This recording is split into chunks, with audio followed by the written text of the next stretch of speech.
Video ini banyak mengandung kata-kata yang mengagetkan. Pakai earphone kalian dan menjauhlah dari keramaian. Hai semuanya, gimana kabarnya teman-teman? Semoga sehat selalu, semoga baik-baik aja. Jangan lupa minum air putih yang banyak. Tapi hari ini tumblerku isinya susu. Topik pembahasan kita lumayan kontroversial hari ini. Dan kalau kamu ngeklik video ini, kamu mungkin hatinya lagi gelisah, kamu lagi nggak tenang, kamu lagi curiga, di hatimu lagi ada yang ganjel, tapi kamu nggak tahu ini apa ya, kenapa kok ganjel ya, tiba-tiba muncullah videoku dan klik. Kalau kamu lagi ngerasain hal-hal yang aneh, percayailah instingmu. Cewek selingkuh itu punya pola, dan sialnya polanya itu sama. Itu kenapa aku hari ini mau kasih checklistnya ke kamu. Jadi kalau pacarmu udah mulai ngelakuin apa yang ada di checklist ini, mohon maaf banget, kemungkinan dia udah ada niat selingkuh, sudah mulai selingkuh, atau mungkin sudah selingkuh. Pola yang pertama adalah menghilang tanpa alasan. Klise ya, menghilang tanpa alasan. Awalnya dia cuma sibuk. Oh, aku sibuk. Ada acara lah, apa segala macem. Acara kantornya banyak, acara universitasnya banyak. Dia ikut banyak kegiatan. Intinya sibuk. Nggak sempet pegang HP. Alasan lanjutannya adalah lowbat. Powerbanknya juga habis karena lama-lama dia nggak bisa dihubungin di jam yang sama. Di detik kamu nonton video ini dan aku ngomong dia hilang di jam yang sama, baru mbok inget-inget. Iya juga ya, dia selalu hilang ketika di hari tertentu, di jam tertentu, atau ketika habis begini, atau ketika pokoknya ada sinyalnya apa, dia hilang. Kalau orang peduli dan emang beneran sayang, dia akan gimana caranya ngasih tahu kamu. Gimana caranya? Pinjem HP temen kek, pinjem HP orang kek, atau mungkin Sherlock, atau mungkin mendownload aplikasi yang bisa kamu lihat, yang bisa kamu dengar. Pokoknya orang yang sayang beneran pasti akan ngasih tahu gimana caranya biar kamu nggak khawatir dan biar kamu nggak kepikiran. Nggak ada tuh kerjaan yang bosku nyuruh aku lembur setiap hari Rabu sampai jam 1 malam, sampai jam 3 pagi. Jam 3 pagi. Kalau dia nggak bisa ngasih alasan yang masuk akal, itu artinya ada orang yang dia prioritaskan di saat kamu lagi panik nyariin dia. Checklist yang nomor 2. Terlalu sering menyebut nama orang baru. Kamu pasti pernah ngalamin ya, sebagai cowok gitu ya. Aku anggap yang nonton ini cowok. Kalau yang nonton ini cewek, kamu lagi selingkuh, kamu harus deg-degan sih. Kamu pasti pernah ngalamin ya sebagai cowok, kayak tiba-tiba cewekmu ini, pacarmu ini, tunanganmu ini nyebut nama temennya, entah itu teman kuliah, teman kantor, teman lama, apapun itu, tapi dia nyebut nama baru. Awalnya mungkin dia bilang cuma teman kerja, oh baru kenal kemarin, oh ini temennya ini, tadi semalam aku dikenalin. Tapi kamu nggak sadar mungkin, kok tiap nongkrong ada dia ya? Kok tiap ada acara kantor ada dia ya? Kok tiap ada ini ada dia juga ya? Dan kalau kamu konfront itu jawabannya sama. Ya kan kita satu kantor. Ya kan ini dibawa ini, kan aku perginya sama ini. Dan pas kamu sebagai pacarnya bilang nggak nyaman, dia malah ngedefense mati-matian temennya itu. Kamu apa sih nggak jelas banget? Nggak enak tuh ya, dia kan orang baru, dia... Tak kasih tahu, kalau cewek bener-bener sayang, cinta, serius, nggak tergoyahkan, dia bisa ngorbanin pertemanannya biar kamu nggak resah. Kalau dia tetap ngebelain orang itu, kamu udah rasional ya, beda cerita kalau kamu toksik. Anggaplah kamu sebagai cowok ini udah rasional, udah baik-baik, udah lurus-lurus aja. Emang wedoan gue gatel. Kalau cewekmu itu masih ngebelain temennya, masih ngebelain nama baru tersebut, itu berarti dia udah mulai ngerasa kalau hubungan kalian itu sudah tidak sepenting itu. Dan ingat, selingkuh itu bukan melulu tentang fisik. Kadang mulai dari obrolan, kadang mulai dari curhatan, kadang mulai dari guyonan, kadang mulai dari berantem-berantem kecil, selalu cekcok, tapi namanya disebut terus kan. Checklist yang ketiga, ini udah parah banget. Kalau sampai ini ada di pacarmu, fix, nggak mungkin nggak bisa dihubungin kalau sama orang tertentu, entah itu temennya cewek. Ini klasik banget memang, ini kayak tipis banget batasannya. Tiap dia lagi sama orang itu, dia nggak ngangkat telepon, nggak bales chatmu, WA cuman centang 1, Instagram dibuka juga enggak. Dan nanti kalau kamu mulai ngedrel, mulai ganggu, kayak nelpon-nelpon terus, ngechat terus, dia akan ngomel. Bentar ya, kamu jangan rewel gitu loh, aku tuh cuman main kesini. Nanti tak telepon balik. Atau kamu udah nelpon lama banyak gitu ya, terus diangkat satu kayak, halo, iya maaf tadi HP-nya ini baru nyala, nanti tak telepon lagi ya. Pernah nggak? Harusnya kamu mikir, bentar deh.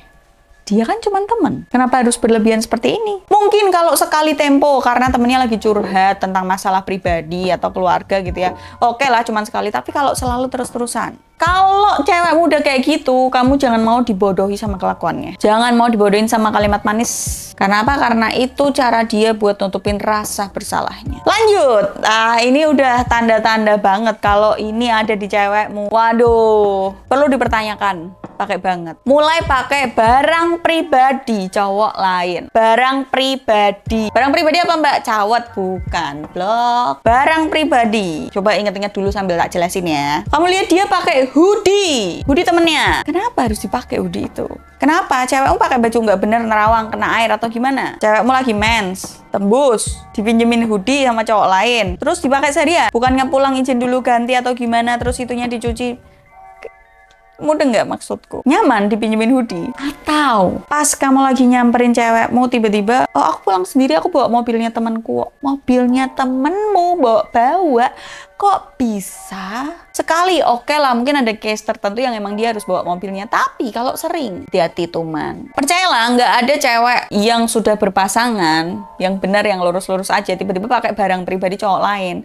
Barang pribadi itu bukan, Mbak pakai alat shavernya, enggak. Tapi kayak sekadar hoodie, topi, gelang, jam, sepatu, tukeran, mungkin cincin, kalung, mungkin punya apa sih, gantungan kunci kesayangan. Barang-barang perintilan kecil-kecil itu loh. Dan kalau udah kayak gini, berarti dia udah nyebrang garis dan kamu cuma jadi backup. Sedih ya? Next, dia nggak mau ngorbanin pertemanannya demi kamu. Mbak Ada kan pernah bilang kalau kita nggak boleh punya pasangan yang toksik. Dengerin dulu. Pertama, kamu ngomong baik-baik, kamu ngerasa emang udah ada yang aneh, dan tadi yang tak sebutin ada semua di dia, dan mulai ngelunjak gitu ya. Mana ada sih temen, apalagi lawan jenis, yang nginep di rumahmu misal, sedangkan cewekmu tinggalnya sendirian. Kalau sampai separah itu, wajar dong kamu mengeluh. Dan ketidakwarasan lain, atau ya nggak mungkin lah kalau lawan jenis seintim itu, sedekat itu. Kalau cuma teman, kamu ngomong baik-baik, kamu ngomong nggak nyaman, kamu sampein itu secara logis. Mana ada sih cowok yang rela ceweknya dibiarin misal satu ruangan cuma berdua doang, nginepnya berhari-hari, apa segala macam. Pokoknya intinya kamu sudah relatable banget, sudah bener-bener logis gitu ya menjelaskannya. Tapi dia malah ngelawan. Bahkan sampai ada kata-kata, kalau kamu masih bahas dia terus, mending kita putus aja. Aku kan lebih lama kenal dia daripada kamu. Atau, kamu kenapa sih cemburu banget sama orang ini, wong aku nggak ada apa-apa? Kenapa insecure sama cowok ini? Aku sama dia tuh temenan, soalnya tuh dia tuh orangnya asik. Emang cowokmu nggak asik? Pokoknya kalau kamu udah jelasin serelate mungkin, sebenar mungkin, dan kamu lurus-lurus aja, ini katakanlah posisi hubungan kalian tidak toksik dan kamu tidak jadi laki-laki toksik yang tukang ngatur dengan alasan yang tidak jelas ya. Tapi kamu beneran dan ini emang cewekmu selingkuh, kalau dia dikasih tahu nggak ada penjelasan yang gimana-gimana, kamu harus waspada. Kamu ngerasa ini udah aneh, kemudian kamu konfront ke cewekmu, dan cewekmu akhirnya ngomong, kamu nggak nyaman ya dibandingin, ya udah deh, aku coba kurangin ya, tapi aku nggak bisa janji terlalu drastis, soalnya aku sama dia itu hubungannya gini nih, dia itu kerja di bagian ini, sedangkan aku ini, jadi kerjaanku sama dia tuh harusnya gimana, jadi dia bisa menjelaskan secara logis gitu loh, kalau ini emang aku tuh mau nggak mau harus berhubungan sama dia. Oke, kita cari jalan tengahnya. Kalau kamu nggak mau aku terlalu sering ngobrol sama dia, terlalu lama sama dia, berarti kamu bisa nggak aku pulang kantor jam segini lalu anterin aku ke sini. Diskusi, bukan cuman marah. Terus kalau cewekmu ngasih alasan, kamu ngapain sih cemburu sama orang yang udah nikah? Coba lihat berita, itu yang udah pada nikah masih selingkuh. Itu yang udah nikah istrinya lagi hamil ditelantarin. Itu yang udah nikah istrinya lagi hamil diselingkuhin berkali-kali. Temenku loh diselingkuhin 8 kali dengan cewek yang berbeda-beda. Gue yang kehitung 8 ya. Next. Ini yang keenam.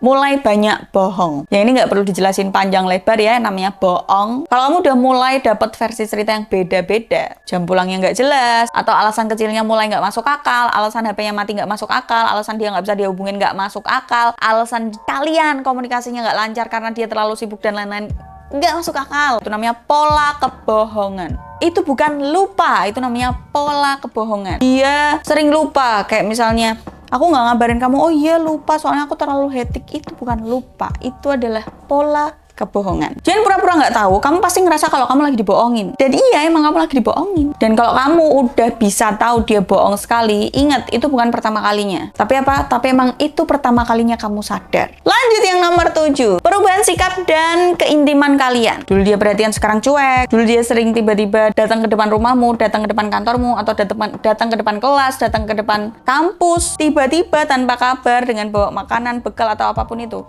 Sekecil itulah, seunyu itulah kalian. Tiba-tiba nggak ada. Atau yang tadinya ketemunya bisa kayak seminggu sekali, atau kalian bisa telepon nanti tiap hari, tiba-tiba jadi 2 hari sekali, 3 hari sekali, 4 hari sekali, jadi seminggu sekali. Dulu dia sering nyariin kamu, sekarang nyentuh kamu aja males, ketemu aja dia pegangannya HP. Alasannya apa? Kerjaan. Pegang HP loh, tapi giliran nggak sama kamu dihubungin susah. Terus dia mulai jaga jarak. Padahal alasannya cuman kayak aku lagi pengen sendiri. Saya mau aku anterin ke sini, enggak, aku lagi pengen sendiri, lagian kalau diantar kamu ribet. Padahal dulu kan nggak gitu. Ingat ya, perempuan itu makhluk emosional. Emosinya lebih tinggi daripada logikanya. Kecuali kalau dia udah marah, beda cerita itu. Kalau hatinya itu udah berpaling, badannya pasti ngikut. Jadi kalau dia dingin tanpa alasan, itu bukan mood swing. Itu tandanya ada orang lain yang lagi dia pikirin. Buat cowok-cowok yang lagi nonton ini, aku ngomong ini atau bikin konten ini bukan bikin kamu jadi curigaan, bukan bikin kamu jadi, "Mbak, aku jadi nggak tenang setelah nonton kontenmu." Berarti ada yang salah dong. Kalau hubungan kalian baik-baik aja, komunikasi kalian lancar dan nggak ada tanda-tanda yang tadi tak sebutin, ngapain harus curiga, ngapain harus gelisah? Aku ngomong kayak gini tuh biar kamu sadar kalau setia itu nggak bisa dipaksa. Sekali orang itu ninggalin kamu dengan kebohongan, kamu harus tahu kalau dia berarti bukan pasanganmu lagi, dia racun buat kamu, buat hubunganmu. Jangan jadi cowok yang lemah, nggak punya argumen, yang gampang digoblok-goblokin, gampang dibohongin dengan alasan yang tolol. Kalau dia udah selingkuh, nggak perlu mbok rubah. Karena apa? Karena yang rusak itu dia, bukan kamu. Jadi sekarang kalau emang bener cewekmu itu selingkuh, keluar dari hubungan yang nggak sehat itu. Karena cinta itu harusnya bikin kamu tumbuh, bukan malah bikin kamu hancur pelan-pelan. Ingat, pacaran itu wajar, tapi jangan sampai gara-gara pacaran kamu kehilangan dirimu sendiri. Apalagi demi orang lain yang bahkan nggak memprioritaskan kamu. Jadi good luck buat cowok-cowok kalau udah ada tanda kayak gini, kamu perlu curiga dan menaikkan kesadaranmu, logismu. Jangan gampang marah, jangan marahin dia. Ingat, yang rusak dia bukan kamu. See you in the next video. Bye.